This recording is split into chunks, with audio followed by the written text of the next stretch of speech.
Alors, on va dire ce qui tombe terrorisme de camp. Terrorisme n'a pas le volet crankerelé là. On a fait le sorti ani a demain bi do ama chodi ni na folo donc anga bi babu tumbo de camp na folo boyoro ani jekulu munu bije ko barake ani fere munu talembe anga jamana bulo pour que kaseka ako kumbe donc anya ira ka fo terrorisme sursu wari sɔrɔ sira jugu fila don n'o ye économie criminelle o ye drogue ni marifa trafikiw ni adamadenw trafiki ani otages tali k'a fɔ ko fo nin wari ka sara pour que an bɛ se ka libérer cogo min drogue min bɛ bɔ Amérique continent na ka tɛmɛ Afrique de l'Ouest fɛ an ka jamana b'o la ka taa Europe donc ATT delila k'a fɔ minnu bɛ Mali jalaki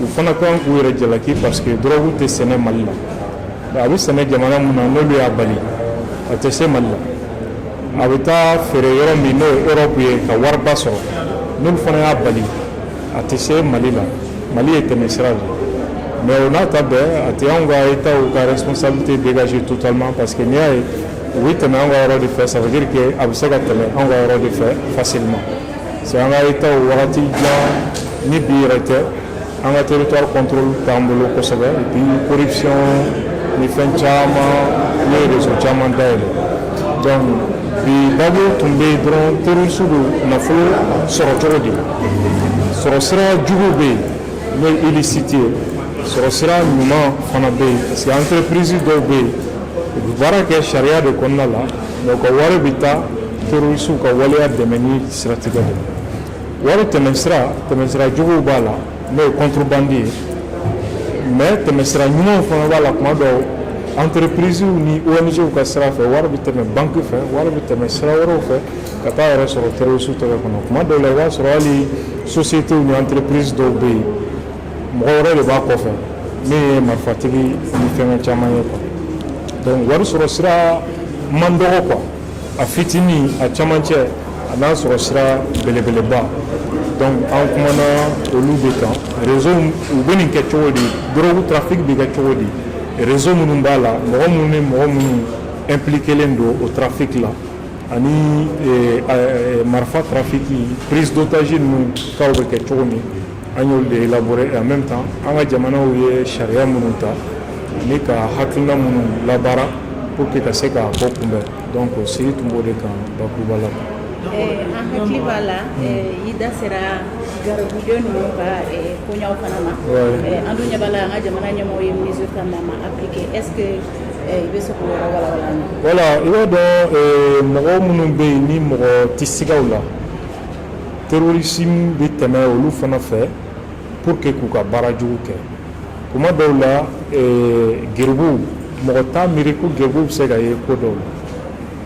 mais i b'a sɔrɔ olu bɛ tilen ka yaala karamɔgɔ dɔ de b'u bila tilen ka yaala in na diyagoya don o don i bɛ na ni nin hakɛ ye donc ni garibuden 100 b'i bolo 50 b'i bolo tile o tile a montant n'i y'o jate ka dɔgɔkun jate ka kalo jate c'est important o wari o bɛ kɛ ka terrorisme dɛmɛ Nigéria de sɔmin kɛra a ko la ni mɔgɔw taara u tɛgɛ ma ka enquête kɛ ka taa bɔ a réseau kan c'est pourquoi kɔsa in na Niger faamaw fana ye décision ta k'a fɔ u tɛ fɛ ka garibu ye tuguni u ka dugubaw kɔnɔ ni ma fili Mali gouvernement fana b'o sira kelen de kan siranyako de don wari fara ɲɔgɔn kan dɔrɔn tɛ i b'a sɔrɔ u bɛ goudrondaw ni yɔrɔ sensible de la sɔrɔasikanw ma surunna goudron yɔrɔ stratégique informateurs u b'o rôle fana ɲɛ ka jugu ladɔnniya an ka sɔrɔsiw ka taga segin ni fɛngɛw caman nin bɛɛ u bɛ utiliser nin na n'i ye garibuden ta k'u lajɛ denmisɛnnin fitinin de don donc des personnes vulnérables mɔgɔw criminels bɛ min exploiter k'u bila u ka wale jugu la donc ça interpelle la société entière. Atterrir au nord du Mali, décharger son contenu et avant de se faire brûler pour effacer toutes les traces. Cette quantité de drogue qui passe par avion, ça suscite des questions. L'avion ne peut pas quitter d'un pays à un autre sans la complicité de quelqu'un. Là, il faut interroger les États. Ça veut dire que le problème est beaucoup plus complexe qu'on ne le pense. Les chiffres de l'ONU ne mentent pas. En 2009 déjà, on disait que la quantité de drogue consommée telle que cocaïne en Europe avoisinait les 53 tonnes en 2009. 53 tonnes de cocaïne. Ça passe par l'Afrique de l'Ouest et le Mali, surtout. Nous allons voir tout à l'heure avec les réseaux qui sont impliqués dans ce trafic de drogue. Et cette quantité de drogue consommée en Europe, en 2007, depuis 2007 jusqu'à en 2009, par an, on estime à 21 tonnes par an de drogue telle que la cocaïne qui passe par l'Afrique de l'Ouest pour atteindre l'Europe. Et de 2006 à 2012, 20 à 40 tonnes par an de cette drogue à destination de l'Europe sont passées par l'Afrique de l'Ouest. Si la valeur de cette drogue est estimée à 600 millions de dollars en Afrique, arrivée en Europe, dans les marchés de Madrid, de Rome, ça fait 3,2 milliards de dollars quand on vend en Europe. Donc une drogue achetée à 600 millions en Afrique est revendue sur les marchés européens à 3,2 milliards de dollars. Quand convertissez ça en francs CFA, c'est largement supérieur au budget de l'État du Mali en recettes et en dépenses. Donc ce que gagnent les terroristes dans les trafics de drogue, d'armes, de cigarettes, est largement supérieur au budget de l'État du Mali. Et selon toujours les rapports de l'ONU, 20 tonnes de cocaïne, la valeur en 2013 était l'équivalent du PIB des pays de l'Afrique de l'Ouest, notamment un pays comme la Guinée-Bissau, le PIB. Donc ça veut dire que l'économie criminelle prend le pas sur l'économie légale, avec ses conséquences pour notre économie, avec ses conséquences pour la sécurité et la paix de nos paisibles populations. C'est extrêmement grave et compliqué comme chiffre. Encore. Une autre source d'enrichissement, c'est le trafic d'armes. Sur le marché libyen, mais pas seulement, les armes sont fabriquées où? En Europe. Comment les armes font pour quitter l'Europe et arriver en Afrique et au Sahel? Pas à l'insu des États européens quand même.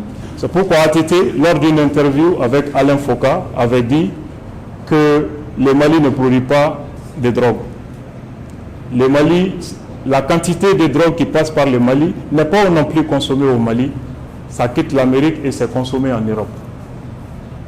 Ceux qui produisent, si eux ils empêchent que ça sorte, et ceux qui consomment, si eux aussi empêchent que ça entre chez eux, il n'y aurait plus de trafic de drogue par le Sahel ou l'Afrique de l'Ouest. Ça montre déjà la chaîne de complicité de cette économie criminelle. Le trafic d'armes constitue également une source importante de revenus pour les groupes terroristes et vous voyez déjà les chiffres. Là où je veux vraiment attirer votre attention, qui est d'ailleurs très important, qui est dangereux, qui est capital pour notre sécurité, ça c'est à un autre niveau. Peut-être lors des questions, on pourra revenir approfondir le trafic d'armes.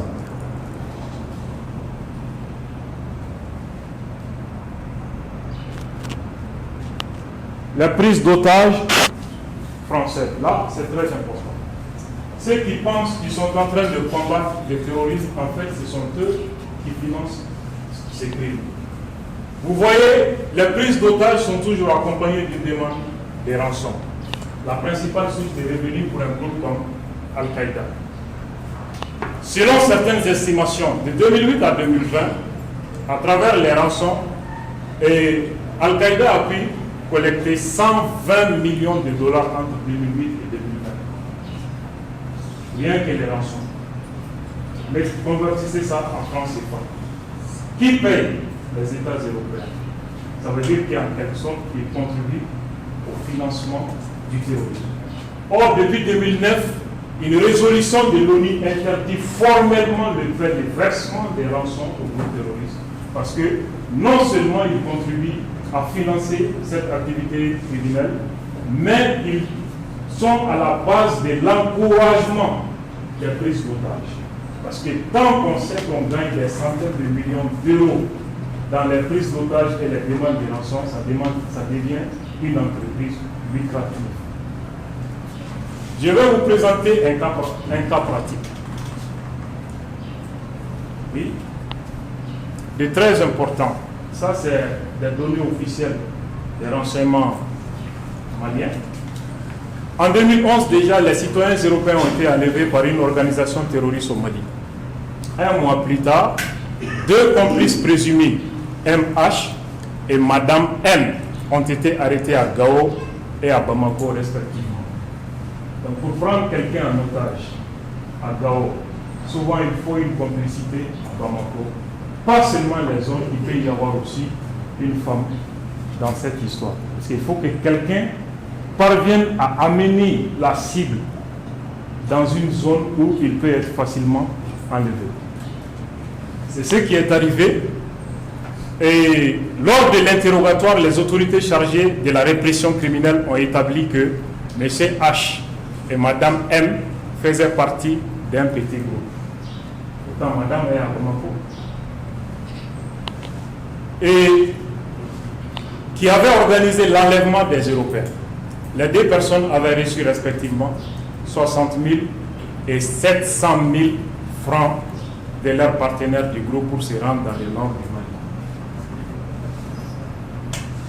Il suffit de donner 60 000 à quelqu'un pour préparer l'enlèvement des citoyens européens et les livrer au groupe terroriste. Parce que c'est un business qui apporte beaucoup. Donc, Madame Bamako n'est pas terroriste, mais puisque des informations permettant d'enlever des Européens apportent de l'argent, donc elle participe. Je ne sais pas si la femme vous invite, mais moi je ne le fais pas. Donc, faites attention. Et M. H également reçu l'argent pour acheter à Bamako des fournitures pour les enlèvements.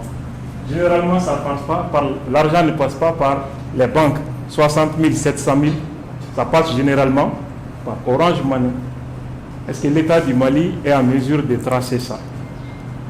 Difficile. Donc, comme commentaire, les deux accusés sont en détention pendant que les procédures judiciaires se poursuivent. Ça, c'est une information de service très important. Faites attention à vous. Tant que l'inactivité permet d'apporter de l'argent, il peut y avoir des femmes, des enfants, des personnes que vous ne pouvez même pas soupçonner, qui travaillent pour les groupes terroristes, qui permettent l'enlèvement des citoyens occidentaux pour que les terroristes puissent gagner de l'argent. Les trafics d'êtres humains, ça se fait. Les migrants sont victimes de cela. Les femmes deviennent des esclaves sexuels par le biais de ce truc. Ceux qui passent par Libye, par Niger, l'Algérie sont largement informés de cette pratique où les gens vont se trouver vendus quelque part sans savoir comment ça a été fait. Il y en a dont les parents contribuent à ces trafics d'êtres humains qui apportent beaucoup d'argent aux groupes terroristes. C'est une nouvelle forme de l'esclavage.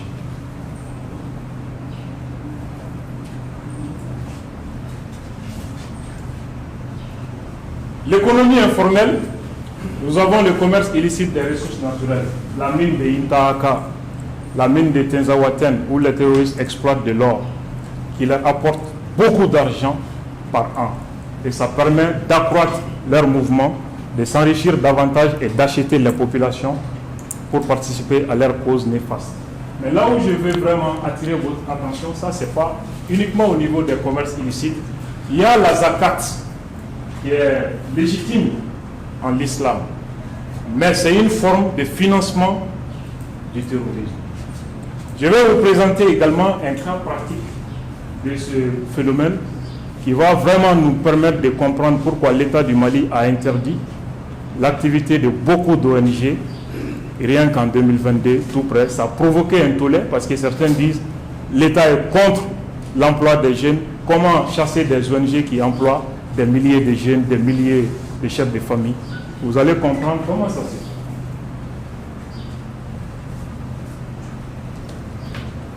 Encore.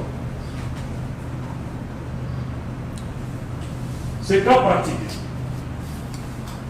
AZC est une entreprise de construction dans une capitale régionale du nord du Mali. Le gestionnaire s'appelle DO2 pour cacher leur identité parce que c'est des gens connus. Ça, c'est des sources officielles des États. Les personnes sont connues, les entreprises aussi sont connues. À un compte d'entreprise avec une banque locale B1. Ça, c'est le B1 et le nom de la banque pour éviter de donner le nom de la banque à Bamako. B1, banque 1 à Bamako. Entre le 11 janvier 2011 et le 2 avril 2012, donc le moment du déclenchement de la rébellion au nord du Mali, le compte a reçu plusieurs transferts d'argent totalisant 514 697 772 francs CFA. Un des transferts d'un montant de 92 millions provenait d'une compagnie financière. Et cette société a ordonné les transferts le 14 juin pour payer les services rendus dans le cadre d'un marché public. Le dernier de ces transferts avait été fait le 2 avril 2012, indiquant qu'une ONG internationale avait versé la somme de 142 millions de prestations de services effectuées par la société. C'est l'argument qui a été donné comme prétexte. En mai 2012, DOD, qui est le chef de cette entreprise, AZC, a ordonné à sa banque B1 à Bamako de transférer la somme de 143 millions, donc l'argent qu'il a reçu, représentant le solde de son compte sur le compte de la société Y ouvert le 24 avril 2012 à la banque B2 située dans un pays voisin. Donc l'argent est reçu au Mali et se trouve transféré dans un pays voisin. Et vous allez trouver que le même monsieur a un autre compte dans ce pays voisin qui reçoit de l'argent en provenance d'un pays arabe. C'est le circuit de blanchiment de capitaux et de déplacement des fonds pour financer des activités terroristes. Je vais donner les commentaires pour faciliter la compréhension à la fin. Et selon les informations reçues de la cellule de renseignement financier du pays voisin, la société Y a reçu 4 virements bancaires le 3 mai 2012 pour un montant total de 298 millions de la même ONG internationale. Quelques jours seulement après la première transaction avec la banque B2 le 23 avril 2012, comparez les dates de transaction, vous allez trouver que ces sociétés sont des sociétés généralement écran, créées uniquement pour faire déplacer l'argent d'un pays à un autre pour donner à un groupe terroriste. Pour justifier l'ordre de transfert, DOD a expliqué que son entreprise voulait transférer temporairement ses activités à l'étranger et se reconvertir dans le négoce des denrées alimentaires. Oui. D'accord. Donc, c'était uniquement pour vous présenter le mécanisme financier qui sous-tend le financement du terrorisme et vous dire à quel point c'est extrêmement dangereux. Souvent, même les mendiants et les handicapés qui mendient sur la circulation sont souvent des éléments qui permettent le financement des activités terroristes. Ça a été le cas au Nigeria. Le Niger vient d'interdire la mendicité et le Mali aussi emboîte le pas. Donc ça veut dire clairement que ce réseau est complexe. Il faut beaucoup de temps et de stratégie pour comprendre les méthodes et les techniques utilisées par ces terroristes pour financer leurs activités. Je vous remercie. Dans cet établissement, indépendamment de ça, j'ai pratiqué cette matière-là parce que je suis point focal du Centre africain d'études et de recherche sur le financement du terrorisme, sur le blanchiment d'argent. Je suis expert du JABA en matière d'évaluation sur la lutte contre le financement du terrorisme, le blanchiment des capitaux et le financement de la prolifération. Donc, je suis l'expert de la thématique. Je vais essayer de faire des observations, mais aussi, bien évidemment, noter des points qui peuvent être considérés comme étant des points assez satisfaisants. Donc, la première observation commence d'abord par l'intitulé même du thème, hein, parce que vous mettez financement du terrorisme, sources, canaux et contre-mesures.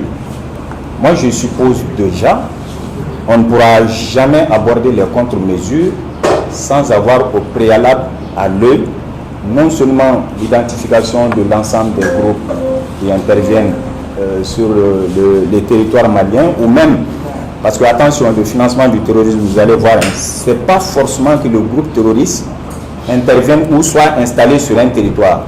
Le groupe peut avoir des cellules dormantes ailleurs, collecter de l'argent, ensuite venir mettre à la disposition de l'organisation là où elle est active.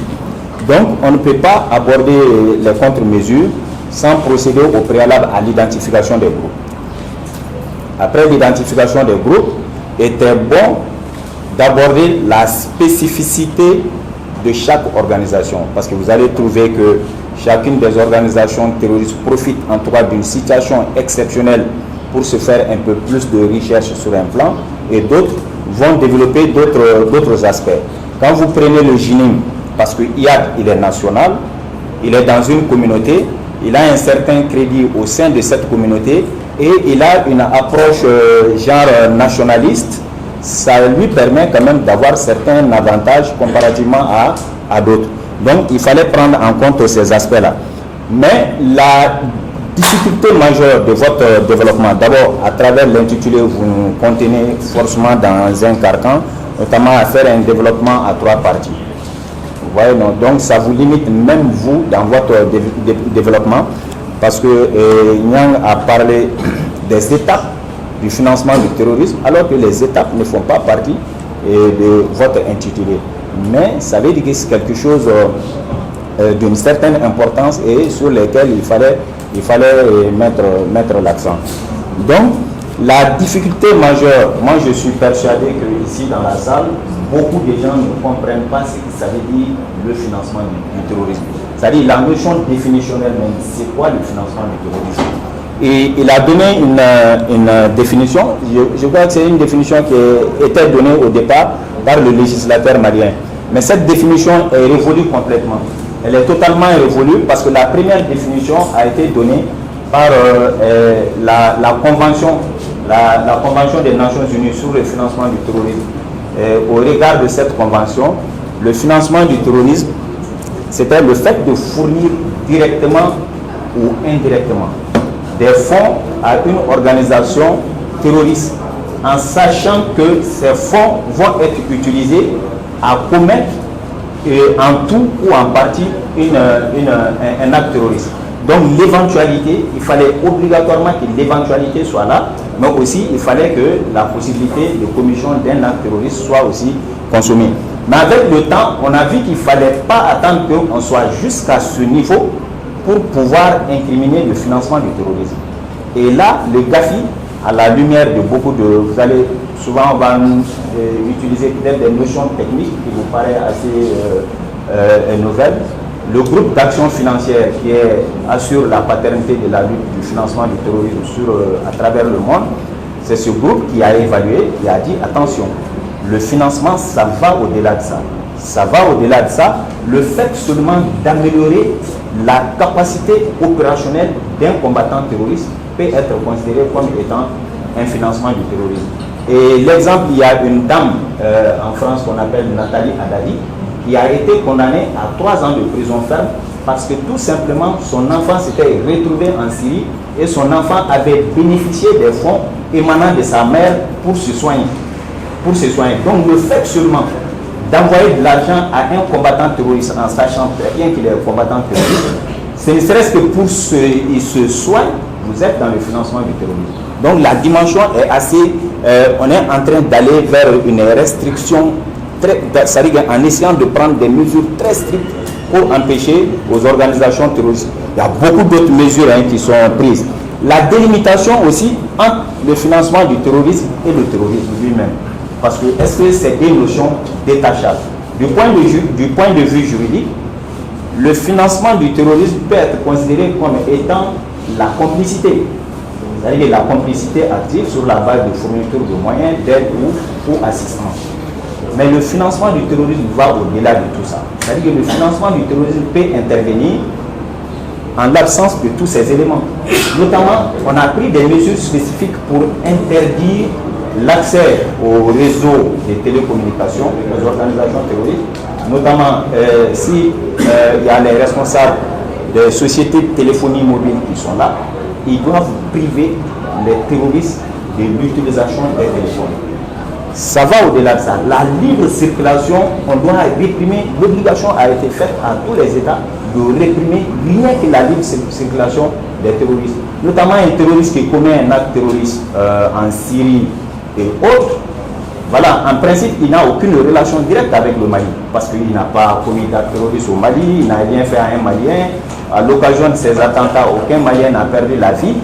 Mais le Mali doit avoir une législation empêchant ces types d'individus de circuler sur son territoire. Donc quand c'est le cas, notre législation devrait être en mesure de prendre ces individus-là et de les mettre à la disposition de la justice pour qu'on puisse réprimer ces gens-là. Donc, d'abord, sur un plan textuel aussi, les deux notions, les deux phénomènes ne sont pas gérés forcément par les mêmes instruments juridiques. Vous allez voir que le financement du terrorisme est géré par une loi uniforme, une loi de l'espace UEMOA, qu'on appelle la loi uniforme sur le blanchiment et le financement du terrorisme. Mais le terrorisme est pris en charge par une loi purement nationale. Voilà. Donc il y a des nuances comme ça. En même temps, les méthodes de diligence, le financement du terrorisme obéit à un régime juridique beaucoup plus strict, beaucoup plus particulier comparativement au terrorisme lui-même. Maintenant, la démarche, votre démarche, parce qu'il était bon que vous nous disiez quel est le chemin que nous allions emprunter en abordant cette thématique-là. Ça, c'est très important, notamment dans l'identification des sources. L'identification des sources obéit à 3 démarches. C'est-à-dire que soit vous faites une démarche en fonction de la légalité ou de la licéité ou de l'illicéité de la source, c'est-à-dire que soit la source est légale ou la source n'est pas légale, vous pourrez faire un classement comme ça. Donc il avait parlé de beaucoup d'activités criminelles, le trafic de drogue, le trafic d'armes, comme on appelle les prises d'otages et autres. Ça, ce sont des activités illicites qui génèrent de l'argent pour les organisations terroristes. Mais à côté de ces activités, il y a d'autres activités qui ne sont pas du tout licites et qui permettent aussi de financer les organisations terroristes, telles que les legs, telles que les dons, qui émanent parfois des partisans. Il avait dit, souvent les terroristes ils profitent de l'adhésion de la population pour collecter un peu d'argent. On avait des informations quand j'étais de l'autre côté par rapport à l'implication des terroristes dans les collectes des attaques qui sont distribuées à l'occasion des fêtes, notamment les fêtes de Tabaski, les fêtes de Ramadan. Ils s'infiltrent dans ces commissions-là, ils disent moi j'ai telle personne, à partir de là ils arrivent à avoir une quantité et ils vont mettre ça à la disposition de... Ça c'est une première façon de classer. La seconde façon, il y a d'autres experts qui ont abordé selon la quantité du financement, c'est-à-dire que macro et microfinancement, macrofinancement ou l'hyperfinancement. Microfinancement, il peut le dire, peut-être ça peut être les petits mendiants qui sont au compte d'un grand marabout qui amène par jour 20 francs, 100 francs, 200 francs. Ça fait une petite somme, mais avec le temps, ça peut faire une grosse somme et ça peut aider à financer certaines opérations. Ensuite, il y a, comme on appelle, macro-financement, notamment le groupe des IAT avait réussi à construire des maisons en Libye. Et ces maisons-là étaient en location pour servir au passage des immigrés et ça permettait à l'organisation de collecter beaucoup d'argent. Donc ça, c'est des macros. D'abord, non seulement c'est des revenus stables, le temps, c'est des revenus stables, mais aussi c'est des revenus quand même qui étaient assez importants. Et il y a l'hyper-économie, l'hyper-financement du moins. L'hyper-financement, ça c'est lorsque une organisation terroriste réussit à prendre possession des installations d'une certaine capacité extraordinaire économique, tel que l'État islamique l'avait fait en Syrie, en prenant complètement l'exploitation des gisements de pétrole et autres. On appelle ça l'hyper. Donc ça, vous pourriez aussi procéder sur cet angle-là pour pouvoir faire le classement. Ensuite, il y a la possibilité qu'on puisse classer les sources en fonction de sources confirmées ou sources non confirmées. Parce que certaines sources sont confirmées, c'est établi, notamment les rançons, les obligations, la soumission des populations à des paiements de taxes et autres. Mais le financement du terrorisme par le trafic illicite de la drogue n'est pas une information totalement établie. Les terroristes peuvent exploiter le trafic illicite de drogue. Mais pour le moment, aucune étude scientifique n'a établi l'implication des terroristes eux-mêmes dans le trafic de drogue. Donc il y a une nuance à faire à ce niveau-là.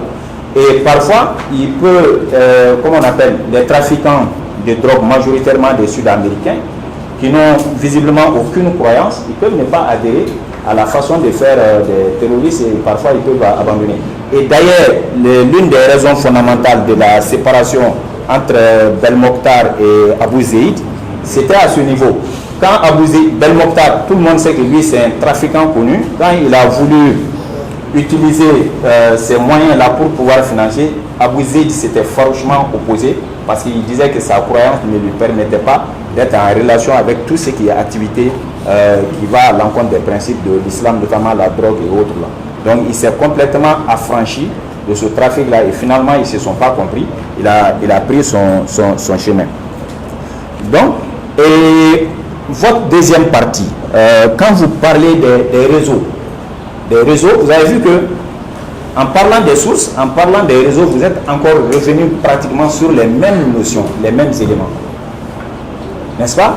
En fait, par réseau, je devrais comprendre quels sont les canaux utilisés par les organisations terroristes. Et en parlant des étapes aussi, il y a une étape que les experts ont intégrée au-delà de la collecte, au-delà du transfert, mais au-delà aussi de l'utilisation, il y a la conservation. Il y a la conservation, ils ont besoin de conserver leurs biens, mais aussi leurs fonds, notamment en utilisant les GPS et autres. Pour ce qui concerne les réseaux, globalement, les organisations terroristes utilisent les réseaux non traçables. Et dans notre espace, ça c'est très favorisé. Comme on appelle, c'est déplacé avec la liquidité. Ça c'est à la moindre des choses dans notre espace. Donc ils n'ont pas assez de complications de déplacer les fonds d'un point A à un point B.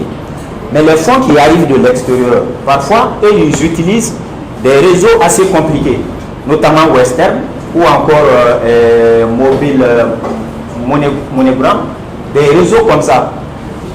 En dehors de ça, des fois, ils peuvent utiliser ce qu'on appelle les réseaux mixtes, des réseaux traçables dans un premier temps, ensuite des réseaux non traçables. C'est-à-dire qu'ils peuvent transiter des fonds au Burkina, des fonds destinés au Mali, et ils dépêchent un individu au Mali à pied pour aller chercher des fonds. En sachant que la mobilité entre les deux États est très facile, comme il avait dit, la corruption aidant malheureusement, on est enclin à beaucoup de choses. Donc facilement, on peut prendre ces fonds-là, on rentre sur le territoire malien et on met à la disposition de ces individus-là. La contre-mesure, il est important aussi, voilà, la drogue, les réseaux, en parlant de réseau, voilà. Maintenant, la dernière partie, vous l'avez abordé beaucoup plus sous l'angle de la répression. en parlant déjà de tout ce que les législateurs ont eu à prendre comme mesure pour pouvoir réprimer, d'abord prévoir les attitudes, les comportements, ensuite prévoir des sanctions. Mais la contre-mesure va au-delà de ça. Il s'agit en fait de la politique criminelle étatique face au phénomène. Or, on sait que la politique criminelle prend d'abord en compte les mesures sociales. C'est-à-dire qu'il y a toute une évaluation qui est faite au départ. Ensuite, ça prend en compte quelles sont les prédispositions sociales qui feront aujourd'hui que les organisations terroristes vont continuer à collecter des fonds. Vous voyez? Et cette évaluation, ils ont parlé de la mendicité. Indépendamment de ça, nous les Maliens, nous sommes très naïfs. Il suffit que quelqu'un se présente à nous pour dire qu'il a faim, qu'il veut aller manger, pour qu'on lui donne beaucoup d'argent, sans pour autant se rassurer quelle utilisation serait faite de l'argent là. Or, il était préjudiciable, il était plus judicieux que quelqu'un qui a besoin de manger, qu'on lui donne à manger, plutôt qu'on lui donne de l'argent.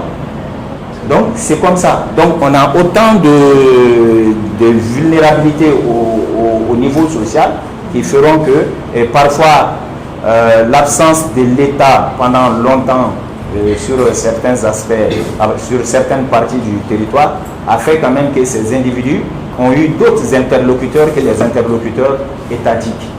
Mais en termes de capacité de protection, de nos frontières, notamment les déplacements des trucs et autres, ça c'est beaucoup d'autres éléments qui feront quand même qu'ils peuvent s'approvisionner en argent ou en fonds. Parce que en parlant de financement du terrorisme, ce n'est pas seulement la nature, l'argent, la liquidité qui est prise en compte. Voilà, je vous avais dit tout ce qui est de nature à développer la capacité opérationnelle. Même donner un médicament à un terroriste est considéré comme étant le financement du terrorisme. Maintenant, la seconde étape consisterait maintenant à élaborer les mesures juridiques et évidemment essayer de voir si on doit aller vers des juridictions spécialisées, tel a été le cas du Mali, qui a mis en place, non seulement il y a la CENTIF qui s'occupe de la collecte de renseignements par rapport à tout ce qui est indiscipline économique et financière, mais aussi il y a les juridictions spécialisées, le pôle judiciaire spécialisé, et même en la matière, on a mis en place comme on appelle les assises. Au niveau des assises, la composition de la cour est expressement composée de magistrats spécialisés, pas d'assesseurs à ce niveau-là, parce qu'ils ne perçoivent pas tous les enjeux liés à la situation. Pour le moment, on est à ce niveau-là, mais on a beaucoup de chemin à faire. C'est d'abord essayer de sensibiliser la population pour qu'elle change, vous l'avez dit dans votre truc, pour qu'elle change de comportement, d'attitude, comprendre que notre naïveté peut nous causer beaucoup de problèmes. Maintenant, ça c'est fondamentalement les observations qu'on pouvait faire. Maintenant, vous avez respecté votre intitulé, on est pratiquement au terme de 10 minutes. Le plus important, c'est d'abord vous avez le courage d'aborder une thématique comme ça, continuer à mener des recherches là-dessus, et ces recherches-là vont toujours aider l'État à prendre des mesures appropriées en d'autres circonstances. Sur ce, je demande à l'ensemble d'applaudir le groupe, et moi je passe Normalement, cette conférence est un travail d'équipe où tout le monde doit être partie prenante. Personne n'est plus important que personne. Et vous deviez mener ce travail ensemble. Mais malheureusement, on a su que ce n'était pas un travail d'équipe. C'est ce que j'avais dit. J'ai dit soit vous ne maîtrisez pas votre thème, soit vous n'avez pas fait un travail d'équipe. Je voudrais faire juste une rectification.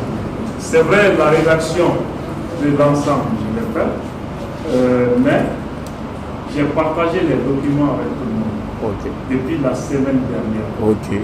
Et les supports, les références, les documents de référence, j'ai demandé à tout le monde de lire et de proposer des améliorations. Okay. C'est ce qu'on a fait ensemble et on a terminé le travail depuis la semaine dernière. On a donné à tout le monde. Tout le monde était d'accord que c'est ça qu'on va présenter. Okay, depuis la semaine dernière. Ok, pas de souci. Merci beaucoup. cette conférence est le lieu de commettre des erreurs. Ouais. On va tous commettre des erreurs. La prochaine fois, lorsque vous allez présenter un travail, il faut vraiment vous imprégner du travail que vous avez fait, surtout si vous avez une large période pour le préparer. J'ai aussi remarqué que vous étiez perdu dans votre occupation scénique, ce qui a abouti au fait que vous vous mettiez devant le projecteur et ça masquait les diapositives, on ne pouvait pas les lire. C'est quelque chose à ne surtout pas faire. En dehors de ça, vous avez une excellente diction, vous avez une excellente élocution, ce qui permet à vos interlocuteurs de comprendre ce que vous êtes en train de dire. Et ce n'est pas donné à tout le monde d'avoir une excellente élocution et diction. Ce sont les deux armes majeures dans la prise de parole en public. Et pour terminer, Monsieur Doumbia, je dirais que tellement votre voix était basse, ça a conduit à la réaction d'une personne dans le public qui a dit micro, même si on ne devait pas le dire. C'était à nous de les juger. Donc, lorsque vous vous adressez à un public, faites tout pour qu'on puisse vous entendre. Parler à haute et intelligible voix. Cela nous permettra de comprendre ce que vous êtes en train de dire et de nous situer dans votre travail. Et aussi votre gestuelle. Du début jusqu'à la fin, 90% du temps, vous aviez les mains qui étaient croisées. Donc, pour fluidifier ce que vous êtes en train de dire, donner vie à votre discours, on a besoin que vous nous fassiez des gestuels. Ce sont les gestuels qui vont rendre fluide ce que vous êtes en train de dire et qui va capter l'esprit de l'auditoire. Je ne sais pas si je me suis fait comprendre. Pour finir, j'ai dit en août, vous avez quelque chose qui est en art oratoire, ce qu'on appelle un diamant. Vous avez une très belle voix. Vous avez une voix grave, rock.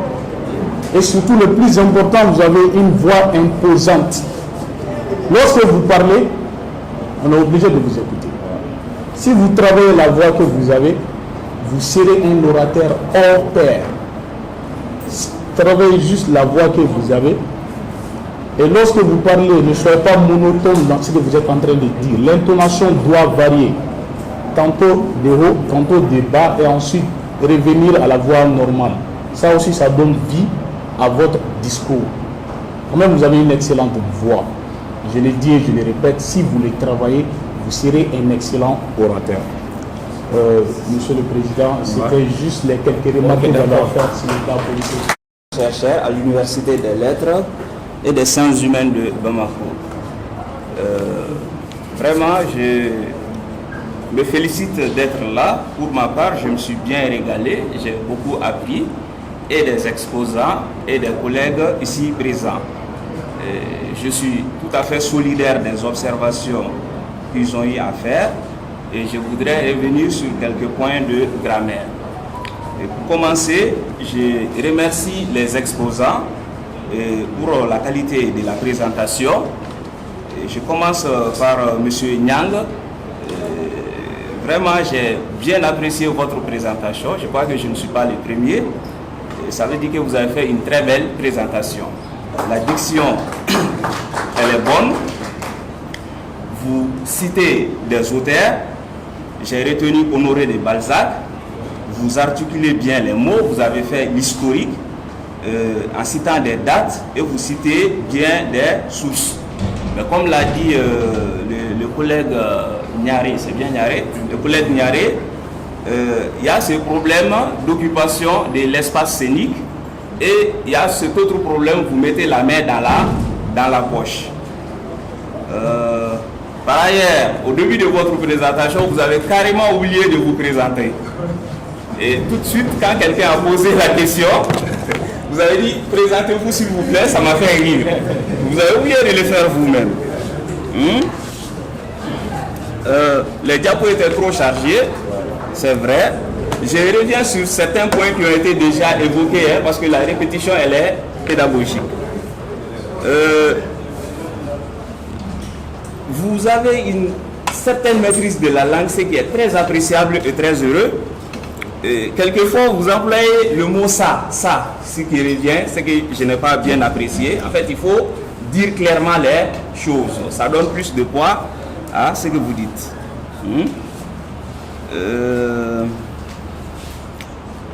L'emploi des articles, quelques rares fois, fait défaut. Par exemple, vous avez dit un moment par Libye, Niger et l'Algérie. J'ai dit qu'est-ce que vous faites des autres articles. Mais en gros, vraiment globalement, vous avez fait une très bonne présentation. Et nous avons tous apprécié. En ce qui concerne M. Bagayoko, M. Bagayoko, vous devez travailler à améliorer votre niveau de langue. Ça peut être le trac, mais ça peut aller au-delà. Vous avez quelques difficultés. La voix, elle est inaudible.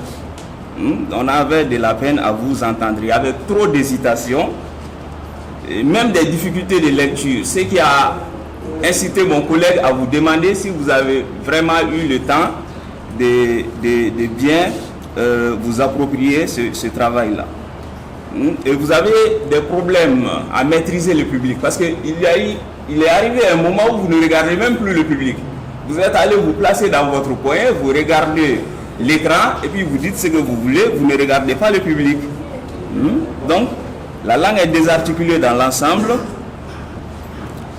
Des problèmes d'accord, de syntaxe. J'ai relevé par exemple ça quitte pour venir. Moi j'ai dit oui, d'accord, disons ça quitte, il n'y a pas de problème, mais dites tout simplement pour aller vers.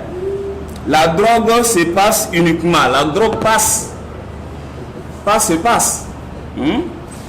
Vous avez dit la faiblesse de l'État est forte. Déjà l'expression elle n'est pas bien formulée, mais si vous voulez quand même dire la faiblesse de l'État est, vous allez dire forte et non fort. La main dans la poche, différentes zones et non différentes zones. Donc, autant de problèmes que vous devez vraiment vous employer à corriger. Enfin, le dernier intervenant,